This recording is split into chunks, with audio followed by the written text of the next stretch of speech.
Let's build a navigation bar. I'm going to build it outside of our tiles right above it. And I'll start with a div. And I'll just call this nav bar. That will be the content. We already know how to format this nav bar using Flexbox, and please refer to the Flexbox videos that covers the format of the inner nav bar. Right now, we're taking a step back and looking at how this nav bar lives on the page. I'm going to create a class and call it, guessed it, nav bar. And in here would be all of our navigation. It's going to have a width of 100%, and I'm going to define a height of 100 pixels. Also, I'm going to just give it a background color so it's easier to talk about when previewing this video. And that color will be gray. Saving this, what should happen, a gray box will appear stretching across the page. And there it is. I had to scroll up. And there's the word nav bar. The stylization, again, will be controlled by Flexboxes. All right, as you scroll down this page, the nav bar disappears.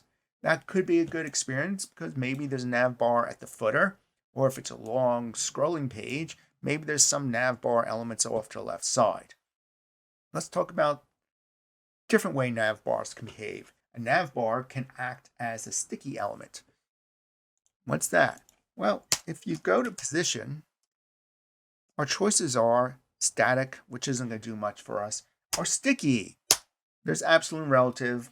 We covered absolute. Sticky is going to be an interesting one for us.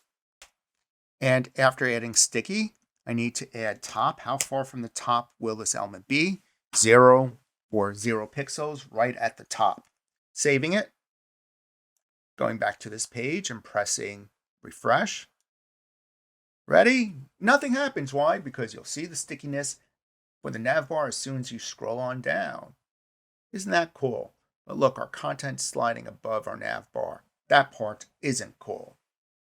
To deal with that, let's add a property to the nav bar, z-index. And z-index is layering. I want you to be 100 layers above the base of the page. Saving that, refresh. And now the background of the page is behind the nav bar. Excellent. We can make the nav bar a little transparent. Maybe just a little bit. Opacity, 0.8. 20% see-throughable. Maybe 20% is too much. How about only 10%?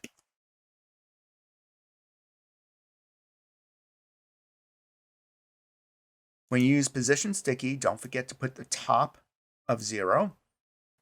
And just to make sure it works on Safari, you would add in this WebKit sticky